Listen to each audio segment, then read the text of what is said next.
Sebagai seorang santri yang sangat memuja-muja akhlak dan keilmuan gurunda, pasti kita akan merasa kehilangan ketika mendengar berita pilu dan menyakitkan sepeninggal guru yang wafat sebagai pengajar yang aktif di Pondok Pesantren Mustafawiyah. 6 bulan terakhir ini, kita dihentakkan dengan berita pilu.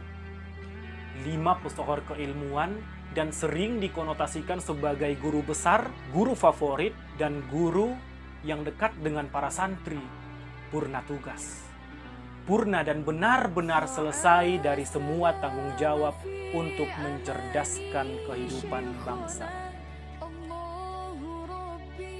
Di bulan Maret, di tengah pandemi yang mulai merenggut persada bumi, seorang ulama dengan kata-katanya mampu meluluhkan hati murid-muridnya. Ilmu torikot yang beliau tekuni di masa hidupnya menjadi satu benteng besar bagi peradaban pesantren Mustafawiyah. Kita sebut beliau Ayah Umar atau Syekh Umar Bakri Lubis, menghembuskan nafas terakhir di kediamannya, Bukit Jembatan Merah. Semua santri, alumni, dan yang kenal dengan beliau merasa terpukul. Memang dalam kurun waktu 5 tahun sebelum beliau wafat, penyakit sering menimpa beliau, musibah silih berganti, tapi tak pernah menyurutkan semangat beliau untuk melanjutkan tongkat estafet para ulama terdahulu kepada murid-muridnya. Selagi saya mampu, saya akan tetap melangkah untuk mengajar. Ini yang menjadi motivasi besar dan tak akan pernah dilupakan oleh para santri. Jelang 2 bulan, seorang ulama dari puncak Sorik Marapi berpulang ke rahmatullah.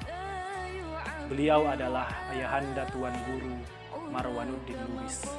Tak kenal lelah pulang balik naik angkot setempat, hanya untuk mengajar di Mustafawiyah. Qawaidul fikih, dalail. Beliau sangat mumpuni dalam menguasai ilmu tersebut. Tinggi gagah sedari muda, bungkuk keriput setelah tua. Namun semangat keikhlasan beliau takkan lekang oleh panas, takkan lapuk oleh hujan. Mendeskripsikan ayahanda Tuan Guru Syekh Mukmin Hasibuan sebagai guru terakhir dari murid Syekh Mustafa Hussein sepertinya teramat luas. Mulai dari dalail, dardir, mantik, sampai ke pelajaran mendasar, terutama teologi. Ayahanda begitu familiar dengan pemahaman yang ada di dalamnya. Pondok atau gubuk ayahanda di lingkungan Pokir adalah bukti bahwa beliau ingin hidup tanpa sekat dan ingin membangun lingkungan ramah belajar. Sampai pada hayat beliau, orang-orang akan mengenang beliau sebagai guru kehidupan. Berangkat dari sebuah desa di Sosa, ayahanda memilih jalan hidup keilmuan dengan menetap di kawasan ulama. Sebagai seorang perantau, ayahanda Mustamam adalah sosok yang ulet dan pekerja keras. Kesan yang ada dengan beliau sehabis pulang sekolah langsung ke kebun untuk mengayuh ikhtiar kehidupan. Beliau juga sosok yang disiplin dalam belajar dan cukup dekat dengan para santri. Hampir di kelas ajar beliau, nama santri dihafal dari wajah dan nama. Dalam menjelaskan fikih syarqawi, beliau memang bidangnya. Bergeser ke nahu khuduri pun ayahanda teramat cekatan. Pindah ke usuluddin dan qawaid, ayahanda begitu mudah memberi pemahaman.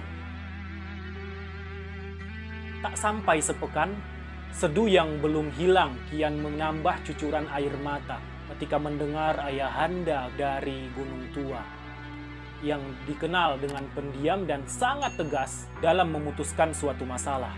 Lebih kurang 64 tahun ayahanda Yahya Rangkuti wafat. Dengan ilmu faraid yang berpengalaman dari mantan Kua, membuat pemahaman kita tentang ilmu faraid semakin bertambah. Dengan kata awal, Ado Piamang Pasigop Sultabain, menambah semangat dalam proses belajar mengajar. Ini hanya sekelimut kesan mendalam dari para ayahanda. Ini juga bukti rindu dan cinta sang penguasa untuk bersua. Bahagia di surga ya ayah. Al-Fatihah untuk ayahanda guru kita.